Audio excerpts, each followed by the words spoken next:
که مونږ نظر واچو په دې ټوله علاقه کې که لږ ډېر د ترقۍ اثرات ښکاري نو دې کې د ملي رهبر جناب آفتاب احمد خان شیرپو یو ډېر لوی لاس دی. نور ټولې پارټۍ را یو ځای کړو د هغوی حکومتونه تېر شوي دي ممبران هم تېر شوي دي هغه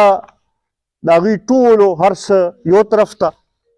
او چې بل خواته د ملي رهبر دغه کېدو نو د هغې زما خیال د ټولو نه زیات کارونه دغه دي.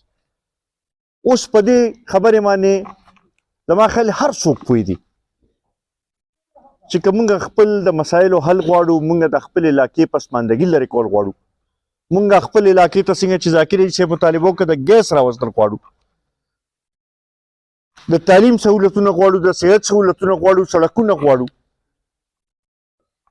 دا د ملي رهبر نه علاوه بل هېڅوک نشي کولی. بیا خاص کر خپل د ځوانانو لکه روزګار غواړو یو کروڑ نوکرو خو نور واده کړی او د هغې هغه حقیقت هم ستاسو مخامخ دی. بالکل اوس په عزتمندو دې باندې فیصله کوو چې څوک زموږ دا مسایل حل کولی شي. زما خیال په دې باندې که دا امیدواران هم راکېنوی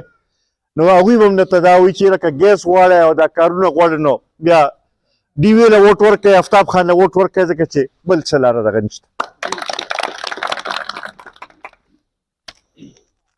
نو عزتمندو ولې خپل لا ووټ ضایع کړو چې بل چا له بیا ورکوو په دې باندې هم دا خلک پوهیو. اوس پکې لا داسې خلک وروتي دي څنګه چې حاجي صاحب وویل چې د هغوی اوس په بنیاد هم هغې لحاظ سره ختم شو.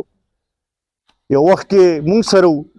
بیا آزاد شو بیا موږ له رالل بیا پی ټي آی ته لاړل اوس بیا آزاد شو پته نشته مخکې به کوم ځای ته ځي.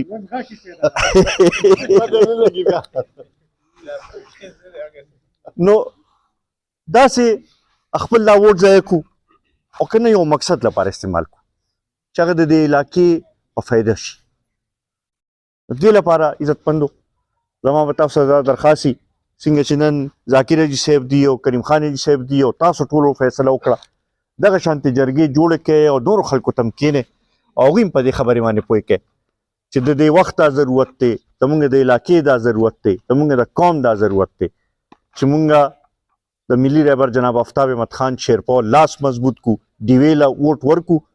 چې هغه موږ له ترقي دلته کې راوړي زموږ مسایل حل کړي.